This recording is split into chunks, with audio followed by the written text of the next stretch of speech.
Chapter 7. The Sultanate Period. A quick glance. Administration during the Delhi Sultanate. Military control and resource mobilization. Social conditions. Art and architecture. Downfall of the Delhi Sultanate. Comparative study between Khalji dynasty and Tughlaq dynasty. The Sultanate of Delhi was a theocracy. Islam was the religion of the state. The government of Delhi Sultanate was a Turco-Persian system in Indian setting. The Sultan was the head and commander of the army of the Delhi Sultanate. He was recognized as the supreme interpreter of the law. The ulema used to interpret the Quran in favor of the authority of the Sultan. The Sultan in turn favored them with high offices and rich endowments. In fact, the ulema was a political force that no sultan could dare to ignore. The nobles played a great role in enhancing the power of the sultan. Sometimes the nobles became more powerful than the sultan himself. The nobles and officials. The sultan was assisted in administration and in other matters relating to the sultanate by a number of ministers. There were the wazir, the Arizi Mumalik, the Diwani Rasalat, the Diwani Kaza, the Diwani Insha, Sadari Sudur, and the Barid-e-Mumalik. The Wazir of the Chief Minister stood midway between the Sultan and the subjects. Some of the Wazirs were so powerful that they virtually ruled the kingdom, and the Sultan was merely a puppet. The Arizi Mumalik was the head of the Ministry of War. The Diwani Insha dealt with royal correspondence. The Diwani Rasalat dealt with religious matters and was also in charge of the grant of stipends to scholars and pious men. The Sadri Sudur was responsible for enforcing Islamic rules and regulations. The Diwani Kaza had the same responsibility. Baridi Mumalik was the head of the state's news agency. Important officers like Wakili-Dar or the chief dignitary of the royal household and Sar-e-Jandar, who commanded the Sultan's bodyguards, etc., ranked below these ministries. The provincial government reflected the same setup as the center. The heads of the provinces were known as Wali and Mufti. A paragna was headed by an amil. Military control. The sultans had a large army that consisted of various tribes and races. These included the Turks, the Tajiks, the Persians, the Mongols, the Arabs, the Afghan, the Indians, and the Indian Muslims. The army consisted of the cavalry, infantry, and elephantry. The cavalry formed the backbone of the military establishments. The foot soldiers were mostly the Hindus and slaves. They were called the Payaks. The archers were called Thanuks. The sultans attached great importance to elephants and had monopoly over them. There was no modern artillery at that time. The very existence of the sultan depended on the efficiency of his army. The sultan was the commander-in-chief of his forces. A part of the army was stationed at strategic places in the provinces. The sultan had the military strategy of ambushing and making surprise attacks. The army was divided into several divisions on the battlefield. The military officers were paid with land revenue while the individual troops were paid in cash. Resource mobilization. The chief source of their revenue, as sanctioned by the Shariat and realized by the sultans, were Ashr, Kharaz, Khams, Zakat, and Jazia. Ashr was a land tax charged on land held by Muslims and watered by natural means. It was 1/10 of the produce. Kharaz was the tax on land held by non-Muslims. It was from 1/10 to half of the produce. Khams was 1/5 of the booty captured in wars against infidels. 4/5 of it went to the army. Zakat was a religious tax levied upon Muslims only. It was charged on the property if its value exceeded a certain fixed limit. The proceeds of this tax were spent on specified items for the benefit of Muslims only, such as repair of mosques and tombs, allowances to poor and men of piety. Jizya or religious tax was charged from non-Muslims only. Other sources of income included the state's share in booty. It was calculated at one-fifth of the plunder plus gifts, tributes, etc. from the subordinate rulers. Social conditions. The Islamic culture introduced in the Indian subcontinent by the Islamic rule of the Delhi Sultanate and its long interaction with the traditional Indian culture led to the growth of composite culture, which has been termed by many historians as Indo-Islamic culture. This period is marked by an increase in Muslim population as a large number of Muslims migrated from Persia. They came to India as soldiers, ulemas, Sufis, traders, and craftsmen. It was during this period that many Hindus and Buddhists converted to Islam either by force or by marriage. Many adopted Islam as their religion to avoid paying jizya. The basic structure of the Hindu society remained unchanged with emphasis on caste system and self-sufficient economy of the villages.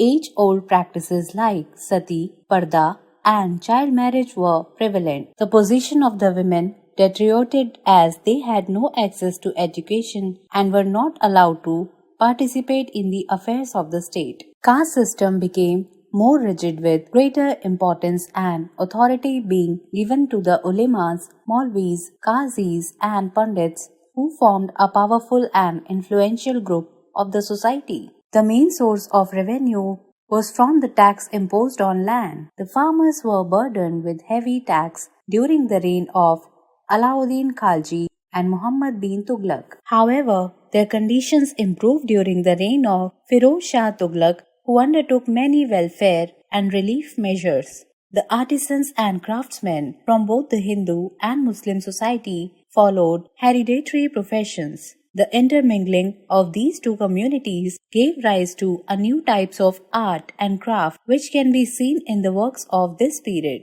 Unani school of medicine was introduced by the Turkish rulers in the subcontinent. They introduced new food items like bread, biryani, and wine. They also popularized new attires like salwar kameez, kurta pajama, and kaftan. The fusion of Hindu and Muslim cultural traits and customs gave rise to a new social pattern which is reflected in the Indian Muslim society. Tabla, sitar, and sarangi were introduced as new musical instruments in India. It is believed that sitar was invented during this period by the fusion of veena and tanpura of the traditional musical instruments of India.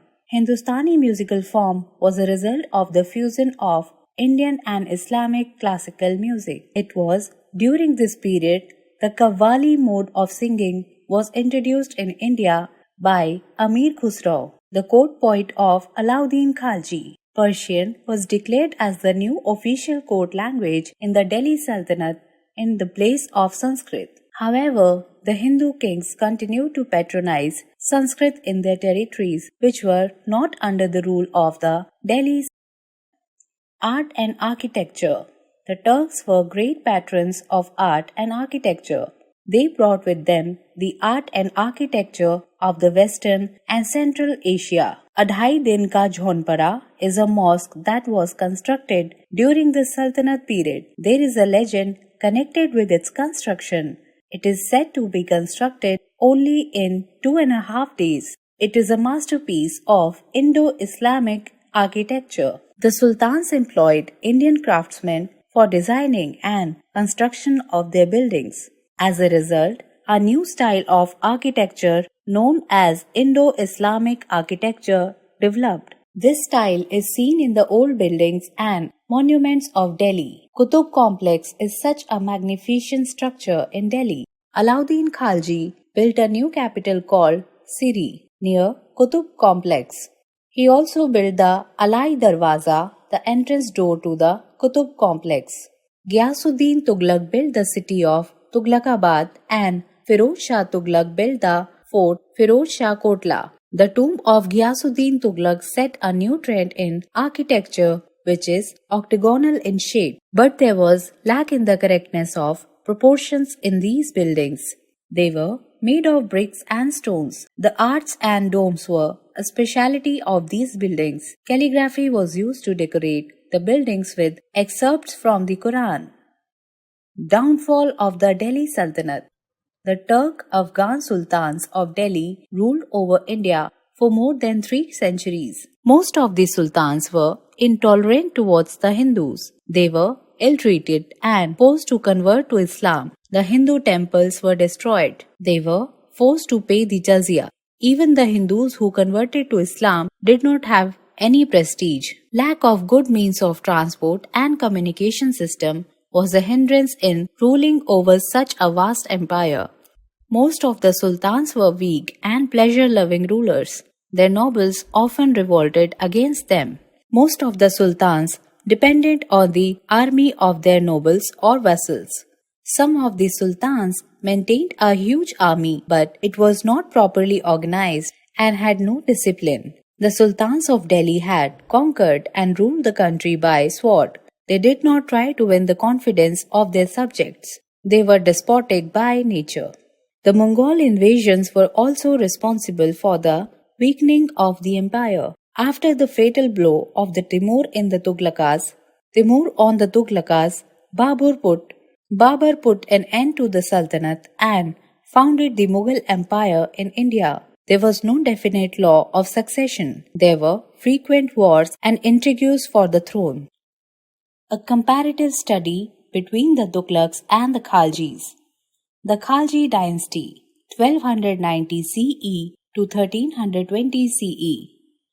Alauddin Khalji resisted the attacks of Mongols. He built new forts and repaired the old ones. The Tughlaq dynasty, 1320 CE to 1414 CE.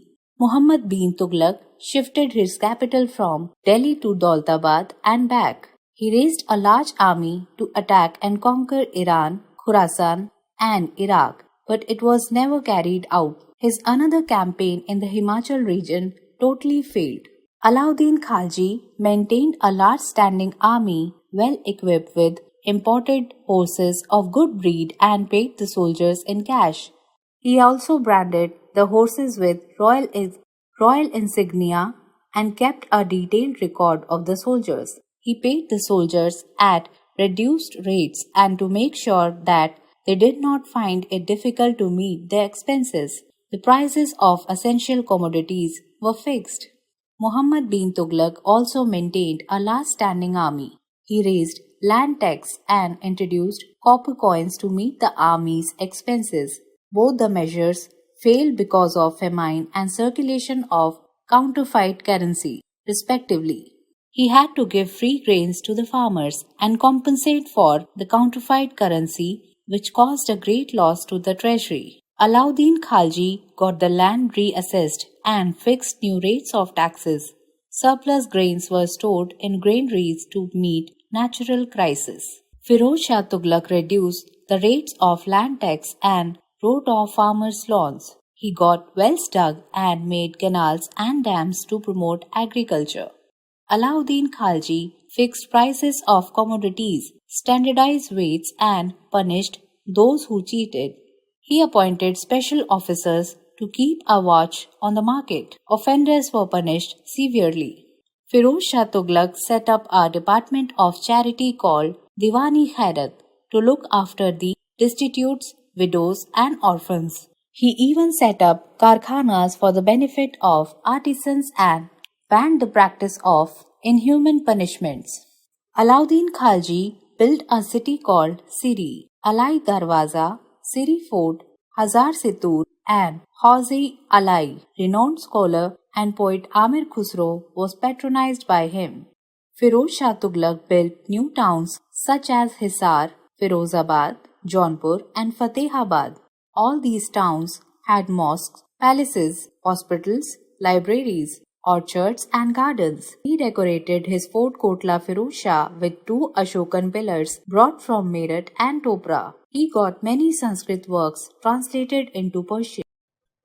Somewhere else in the world, Kublai Khan was the grandson of Genghis Khan and the founder of the Yuan dynasty in 13th century China. He was the first Mongol to rule over China when he conquered the Song dynasty of southern China in 1279 CE. He made his capital at the site of present-day Beijing. After completing the conquest of China, he became the first known Chinese to rule the country. Kublai Khan's empire stretched from China to Arabia and Eastern Europe. Kublai Khan appointed foreigners such as Venetian explorer Marco Polo to important positions over Chinese officials. Kublai launched two failed seaborne invasions of Japan in 1274 and 1281. This was followed by a failed subjugation of Java, now Indonesia, in 1293. After failed expedition against Japan and Java, his Mongol dynasty declined towards the end of his reign. He died on February 18, 1294 at the age of 79 and was buried in Mongolia. The Yuan dynasty was completely overthrown by the Chinese after his death. Glossary: Theocracy, a country that is ruled by religious leaders. Stipends, an amount of money paid periodically as an allowance. Infidels, somebody who rejects a theory or doctrine. Octagonal, having 8 straight sides. Kaftan, a men's long belted loose piece of clothing with side sleeves. Booty, things captured by soldiers in a war. Recap: the Sultanate of Delhi was a theocracy. Islam was the religion of the state. The Sultan was assisted in administration and in other matters related to Sultanate by a number of ministers. The Sultan had a large army that consisted of various tribes and races. The chief sources of revenue as sanctioned by the Shariat and realized by the Sultan were Ashr, Kharaz, Khams, Zakat and Jizya. The long interaction of the traditional Indian culture with Islamic culture led to the growth of a composite culture called Indo-Islamic culture. The ulemas, Maulvis, Qazis and Pandits formed a powerful and influential group of the society. Unani school of medicine was introduced by the Turkish rulers. Sitar was invented during the Sultanate period by the fusion of Veena and Tanpura. The Turks were great patron of art and architecture. They brought with them the art and architecture of the Western and Central Asia, which combined with the traditional Indian art and architecture to give rise to Indo-Islamic art and architecture. Calligraphy was used to decorate buildings with excerpts from the Quran. After the fatal blow of Timur on the Tughlakas, Babur put an end to the Sultanate and founded the Mughal Empire in India.